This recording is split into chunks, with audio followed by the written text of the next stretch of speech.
तू भैरव का शिष्य गिना जाएगा, इसलिए मेरा जो तिल का दीपक है उसी को तू भी ग्रहण करेगा। तेरे भी लोग तिल का दीपक जलाएंगे। जो शनिवार तेरा है तो मेरे कोई भी बार में जो मेरी पूजा करता है उसको शनि की कोई दशा कभी सता नहीं सकती। आज सुबह आपने ये सब विगत देखा होगा, देखा, लेकिन मैं पूछता हूं कि काशी आए हो, कुछ तो सुख लेके जाना चाहते हो कि यहाँ से ऐसे ही खाली जाना चाहते हो? कौन सुख ले जाना चाहता है? कैसे?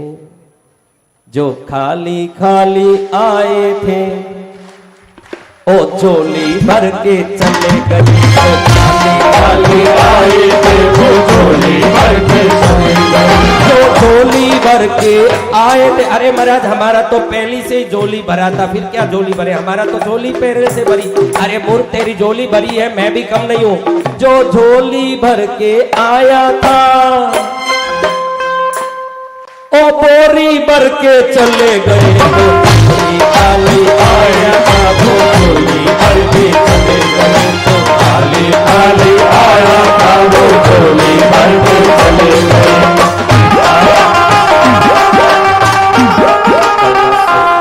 पूरा करना है पूरा। तो महाराज आप लोग काशी आए हो, जो भी कार्यकर्ता हो, कोई एक कार्यकर्ता हाथ ऊंचा करें, कार्यक्रम में कार्यकर्ता कोई बैठे हो, कार्यकर्ता कोई भी हो, एक जना कार्यक्रम में जो सेवा दे रहे हैं पीछे कोई एक कार्यकर्ता उधर से एक शंख लेके आए, शंख। तो महाराज कल शनिवार, क्या बार है? शनिवार। बचपन तेरा ये बीत गया, बीत जाएगी ऐसे जवानी, दुख नहीं मिटेगा ये तकदीर तेरा, काशी मिटाएगी दुख तेरी सारी। कौन मिटाएंगे?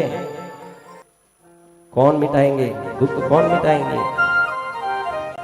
हाँ, आप ध्यान रखिए, कितनी भी साधना करो, कितनी भी पूजा करो, ये साधना पूजा का फल, पूर्वजों का आशीर्वाद का फल, माता पिता की कृपा का फल, ये आपके शरीर से बाहर है। कहाँ है?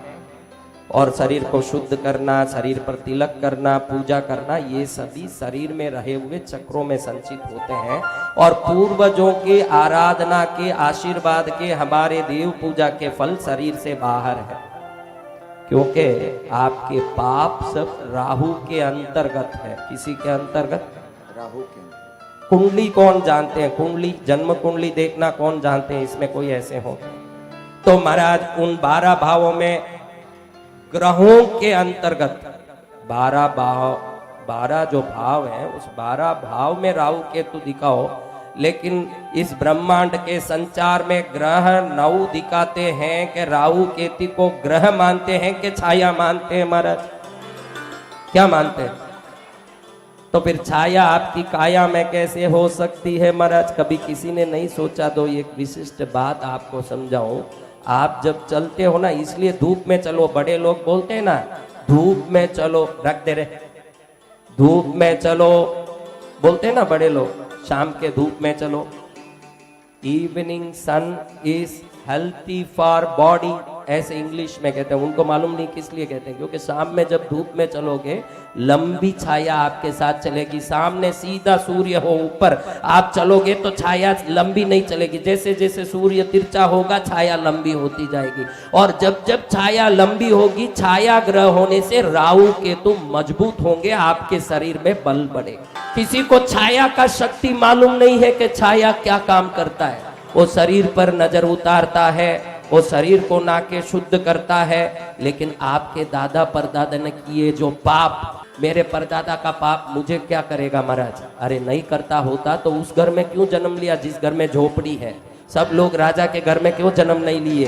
क्योंकि तेरे पुण्य के हिसाब से उसी जगह जाएगा जितना तुझे भोगना लिखा है। अगर उन्होंने दुख भोगने जैसा पाप किया तो वो तुझे भी भोगना पड़ेगा। और ये कंट्रोल पूरा राहु मालाएं गिर रही है कि कृपा हो रही है।